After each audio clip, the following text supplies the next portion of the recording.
She called 911 because my barn looked suspicious, then told the cops I was illegally squatting on my own ranch, and the kicker? She brought a printed map from Google Images. The truth would destroy everything she thought she knew. Oh, man your city if you've dealt with insane HOAs, because this woman was about to learn a very expensive lesson. You'd think retirement would mellow some folks, not Verna Blaine. At 67, she wasn't knitting or baking banana bread. She was waging war with a clipboard and an ego bigger than the Texas sky. The woman once wrote up her neighbor's dog for excessive tail enthusiasm, and when she got elected HOA president of Hickory Trace, a subdivision built half a football field from my ranch, she treated it like a nation-state, with her as Queen Karen the First. That Tuesday started like any other until sirens showed up mid-Zoom call. I thought maybe a barn caught fire or a horse got loose and was moonwalking down the interstate.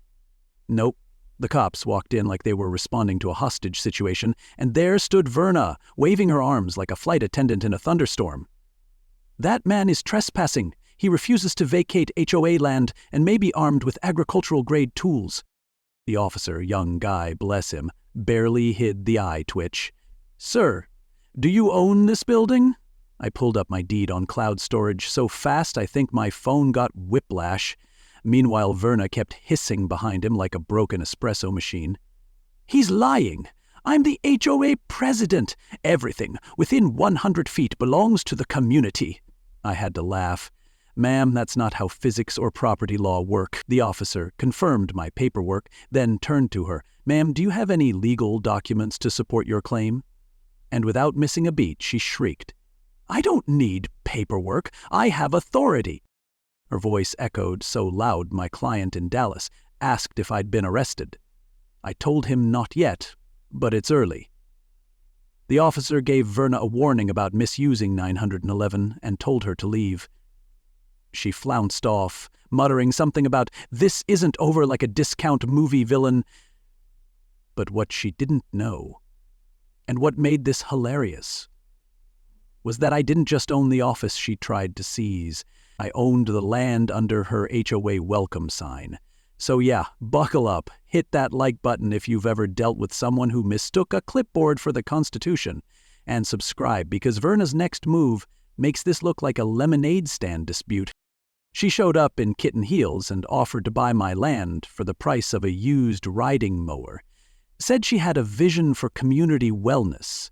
I told her I already had one. It involved privacy, horses, and not being extorted by a woman holding a clipboard like it was a holy relic.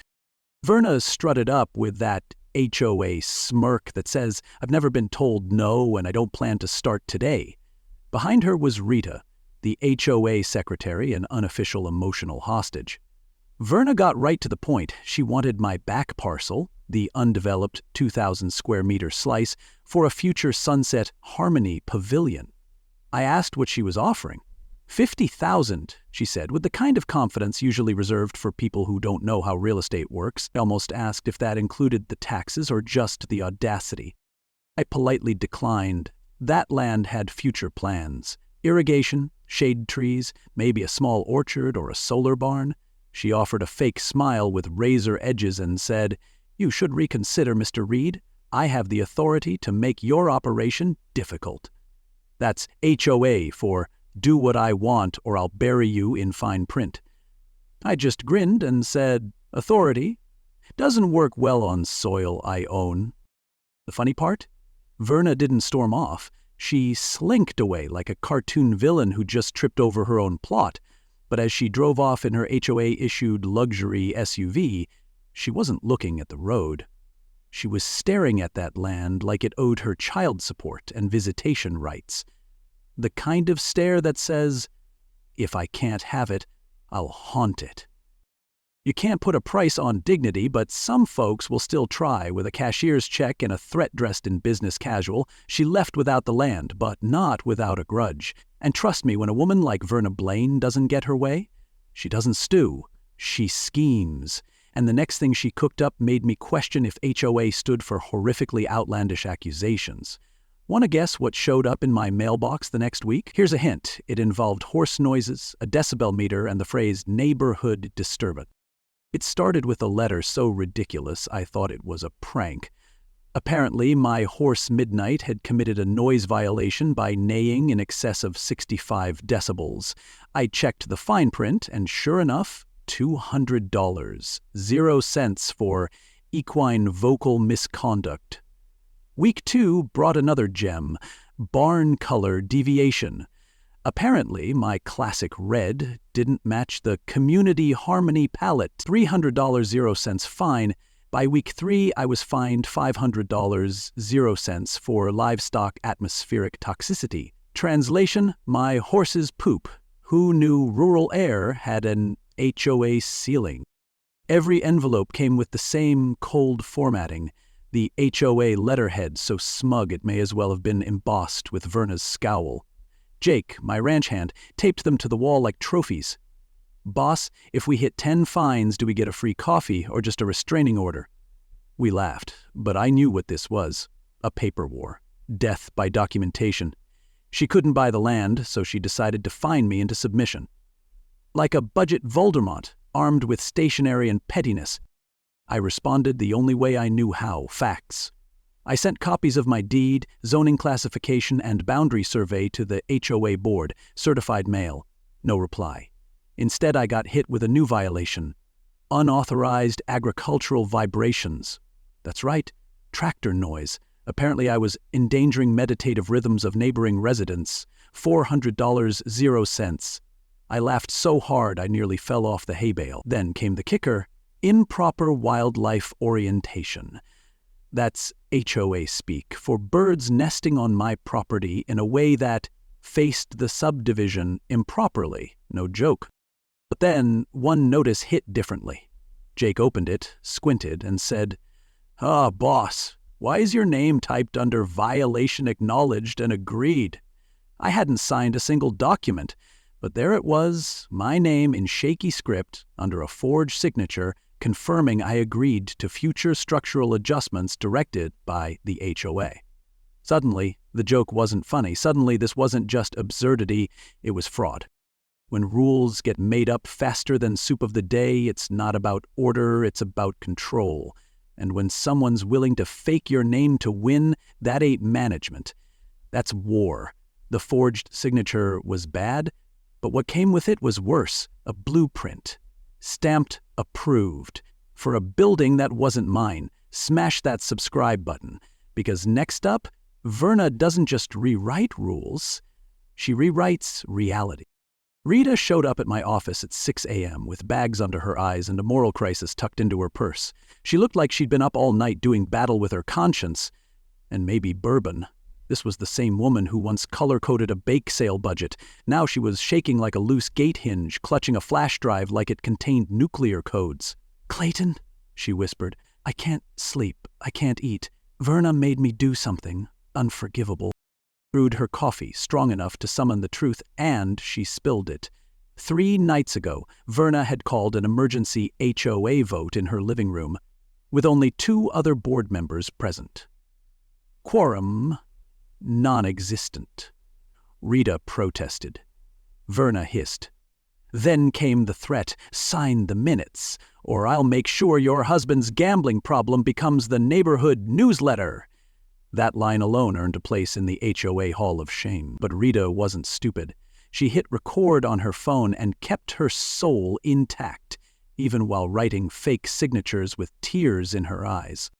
When I played the recording, I felt my blood run colder than a busted trough heater in January. Verna's voice, syrupy and smug, filled my office. "I don't care if we have a quorum. We have a mission, and that mission is to break him." Then came Rita's whisper, "This is illegal." And Verna's reply, sharp as a splinter, "I am the law in Hickory Trace. Now sign it or I'll ruin you." It wasn't just HOA drama anymore. This was criminal. Manipulation, blackmail, forgery, all tied in a bow of bureaucratic arrogance. I thanked Rita and promised her 2 things. I'd protect her, and I'd end this. Not just for me, but for every neighbor she'd bullied into silence with bylaws and backroom threats. Verna wasn't running a community. She was running a paper dictatorship. But she forgot one thing. When people get pushed too far, they push back with evidence. Every tyrant has an enabler, but every enabler has a conscience, and sometimes a smartphone. And when receipts start talking, bullies start sweating. What I heard in that recording wasn't just fraud. It was a declaration of war wrapped in fake signatures and HOA ink. But the next file Rita gave me, that one had Verna saying something that could get her disbarred, disowned, and maybe even detained. If you're ready for the part where she tries to weaponize 911, again, stick around. It's about to get lit, literally. If you've never seen a grown woman pour dirt on herself under infrared night vision, you haven't lived in HOA hell. At 2:31 a.m., Verna Blaine snuck onto my property with 2 shadowy companions and enough performance energy to qualify for a community theater Emmy. She lowered herself to the ground like she was auditioning for Wounded Gazelle 3 in a wildlife documentary. Then she dramatically clutched her back, writhed like a soap opera patient, and moaned, "Oh no, my spine!" which, let me remind you, had not made contact with anything other than her own bad decisions. Jake and I reviewed the footage over morning coffee like it was Sunday football. And right at 2:33 a.m., the universe delivered poetic justice. Verna slipped in a fresh pile of horse poop, landed face first, and let out a yelp that triggered the motion-activated sprinkler system. The blast hit her square in the face. Verna Blaine, HOA dictator, soaked to the bone, flailing like a wet raccoon in a car wash. I don't know what was funnier, her scream or the part where she tried to limp dramatically while forgetting which leg she'd allegedly injured. But the cherry on top? She dropped her purse while scrambling away. Inside it, a drafted injury claim addressed to her lawyer, predated and ready to go. It read, "Unmarked hazards led to fall, suspect hostility from property owner." I couldn't decide if I was more offended by the lawsuit setup or the bad grammar. This wasn't a cry for help, this was a premeditated trip-and-slip operation. But what she didn't know was that my security system recorded everything in 4K with waterproof, time-stamped footage, and a separate cloud backup, just in case she tried to subpoena my hard drive into submission. I handed the footage over to my attorney, who watched it twice. Once for evidence, once for entertainment. "Clayton," he said, "this is better than reality TV, and 10 times more admissible." We prepped the legal response that would not just defend my property, but dismantle Verna's HOA reign one ridiculous lie at a time. When you lie for a living, truth shows up with time-stamped footage and waterproof resolution. Karma doesn't knock, it turns on the sprinklers. But Verna wasn't just staging a fall, she was staging a lawsuit. One she'd soon trip over, on record, under oath, and right into the arms of a very impatient judge. And the next courtroom reveal, let's just say it includes embezzled money, a forged memo, and a witness in orthopedic Crocs. You're gonna want popcorn. The courtroom was packed tighter than a dollar store snow globe. HOA members, ranchers, nosy retirees, all shoulder to shoulder vibrating with the kind of anticipation usually reserved for soap operas and local chili cook-offs. Verna Blaine walked in like she was mourning her own reputation, dressed head to toe in black and wearing sunglasses indoors like a faded Vegas magician. The judge hadn't even sat down yet, and Verna had already slammed her manila folder onto the table like it held national secrets. "I have been gravely wronged," she declared, to no one in particular, and everyone rolled their eyes in unison. My lawyer, Earl, stood up with the confidence of a man holding an ace, a joker, and a video titled "Verna Fakes Fallen Horse Poop." "Your Honor," he said with a smile, "we'd like to submit into evidence a brief highlight reel of the defendant's midnight dramatics." The video played, gasps, chuckles, audible wheezing. The moment she slipped, someone snorted. The moment she high-fived her accomplices, someone yelled, "Oscar Worthwhile!" The judge leaned forward and deadpanned, "Mr. Blaine, would you like to narrate your performance?" That Verna snapped like a microwave burrito. "That footage is deep-faked. AI lies. This is a conspiracy to undermine my authority as president of all that is lawful." The judge calmly replied, "This is a property dispute, not a Marvel movie." The gallery erupted. I could have sold popcorn. Then came Rita's recording. Verna's voice filled the courtroom again, crystal clear and extra petty. "I am the law in Hickory Trace. Now, sign it or I'll ruin you." Her attorney slouched so hard into his seat it looked like he was trying to disappear into his briefcase. But the mic drop moment, I stood, walked to the front, and handed the judge a single sheet of paper. The deed to my land, including the disputed strip, signed, sealed, recorded with the county in 2019. "Your Honor," I said, "she's been trespassing, forging documents, and trying to claim property she's never owned." The judge slammed the gavel with finality. "Miss Blaine, you are hereby banned from Clayton River's land by court order. Any further interference will result in criminal charges." Verna tried to speak, but her jaw just flapped like a broken screen door in a dust storm. "You don't need to raise your voice when you've got receipts, recordings, and real estate law. The only thing louder than facts is a gavel." I thought it was over. I thought a courtroom beatdown and a restraining order would finally end her HOA Hunger Games, but then she showed up after midnight with a gas can and dropped her driver's license right in the mud. Next up, arson meets karma in next part, and spoiler alert, the sprinklers came back for a sequel. If you've ever wondered what petty vengeance smells like, it's somewhere between cheap gasoline, department store perfume, and bad decisions. At 2:47 a.m., Verna Blaine crept onto my ranch like a raccoon with a vendetta. Except raccoons don't wear monogrammed gloves and carry gas cans from Hobby Lobby. My security cameras caught every pixel of it in glorious 4K. She tiptoed like she thought horses couldn't see infrared, unscrewed the gas cap with the concentration of a woman defusing a bomb, and whispered to herself, "This'll teach him not to mock my authority." She sloshed fuel all over the storage shed like she was auditioning for America's Got Arson. Then, as she reached into her coat for the matches, karma activated. Literally. The same motion-activated sprinkler system that humbled her during the fake fall incident roared back to life with enough pressure to hose down a stampede. Verna shrieked. Not a regular shriek, more like a banshee discovering Wi-Fi doesn't reach the grave. She slipped again, fell face first in the mud, lost a shoe, and, for the encore, dropped her wallet. With her driver's license, laminated, waterproof, staring up at the security camera like it too was judging her. By sunrise, the fire department had ruled it attempted arson. The only thing that burned was her dignity.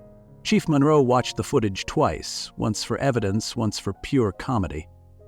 "This is the dumbest criminal I've seen in 20 years, he muttered. My lawyer called it open and shut, but I preferred the term gift-wrapped karma. She hadn't just broken the law. She'd done it like it was the HOA board finally cut ties with her, like she was a rogue appendage they couldn't explain at meetings anymore. No more power, no more clipboard, no more chaos. Well, almost. 2 days later, Verna stood in front of the judge at her bail hearing, mascara streaked and still smelling faintly of unleaded. "Your Honor," she sniffled, "I was provoked. He challenged my authority and publicly mocked my leadership." The judge blinked slowly, leaned forward, and asked, "Miss Blaine, do your gloves usually match your gas cans?" I had to bite my tongue to keep from howling. The courtroom, however, didn't. Half of Hickory Trace was there, and someone actually clapped. If you're going to commit arson, maybe don't do it in front of a 4K infrared camera while wearing personalized monogram gloves. Evil's dumb cousin is sloppy. Her bail hearing was the funniest thing I've seen since she got tangled in the very bylaws she wrote. But as the dust settled and the charges stacked, one final twist hit harder than her gas can ever could. Because when I revealed what I really did with that 2,000 square meter plot she tried to steal, she didn't just cry, she offered to buy it again. Ready for the finale? The ending tastes better than barbecue, justice. You haven't truly healed until you turn your enemy's dream into a public restroom. 2 months after her sentencing, I bought Verna's house at auction. $20, 0 cents K under asking, no haggling, all legal. The same place she once called my executive quarters now had a new welcome mat that read, "Guests welcome. Karens by appointment only." I remodeled it into a guest house for visiting veterans and named it Verna's View, not out of pettiness. Out of poetic alignment. It faced the one plot of land she wanted more than a front-row HOA seat at a rules violation hearing. That plot, those sacred 2,000 square meters, now held Freedom Acres, a therapeutic park for special needs children and local families. We didn't just build swings and benches. We planted lavender and honesty, installed ramps and redemption. The centerpiece, a bronze plaque so big it could be seen from outer space, or, more importantly, from Verna's court-mandated highway cleanup zone. Every Saturday at 7 a.m., like HOA clockwork, she'd shuffle past in her neon vest, gripping a trash claw and pretending the ground didn't hold her emotional debris. One morning, Carol handed her a bottle of cold water. "Stay hydrated, Verna. Wouldn't want you passing out under the plaque you inspired." The kindness landed harder than any insult. She looked up at the sign. "Read it. Reread it." And for the first time, didn't argue with the words. Where she tried to conquer, we built a playground. Donated by Clayton Rivers, ranch owner, neighbor, free man. She cried. Not the dramatic, hey, meeting tears, real ones. Quiet, private. Like dignity trying to crawl back in through a side door. 2 months later, a letter arrived in my mailbox. No return address. But I knew the handwriting. Tight loops. Judgmental cursive. "Clayton, I won't ask for forgiveness. I know I don't deserve it. But seeing that park made me realize something. I tried to rule dirt. You built something that grows." She signed it simply, Verna, former president, current human. Carol framed the letter. We hung it in the ranch office, next to the deed, the map, and a laminated copy of Verna's first violation letter for motivational purposes. So that's how a retired rancher with a stubborn streak and a knack for paperwork took on an HOA tyrant with a superiority complex and a trunk full of forged citations. I didn't just defend my land, I redefined what it meant to own it. And along the way, I learned something bigger than boundaries and bylaws. Legacy isn't measured in fences or fines. It's measured in what you leave behind that others get to enjoy. We turned malice into mulch, tyranny into therapy swings, and somewhere in all that nonsense, a woman named Verna Blaine went from power-drunk clipboard crusader to a court-appointed groundskeeper with a weekly view of her own defeat. But here's the real lesson. You don't need to raise your voice when the truth speaks louder. You don't need revenge when you've got purpose, and you don't need to fight dirty when you've got clean land, clean records, and a clean conscience. So if you've ever been bulldozed by a Karen in pearls and bylaws, if you've ever wanted to stand your ground but didn't know how, or if you just needed proof that poetic justice can come with a splash of irony and a sprinkle of horse manure, like this story, drop your own HOA horror in the comments, smash that like button, and subscribe so you don't miss the next glorious showdown. Got your own HOA horror story? Drop it in the comments. Let's laugh at the madness together. And don't forget to hit that subscribe button, because tomorrow we have another incredible story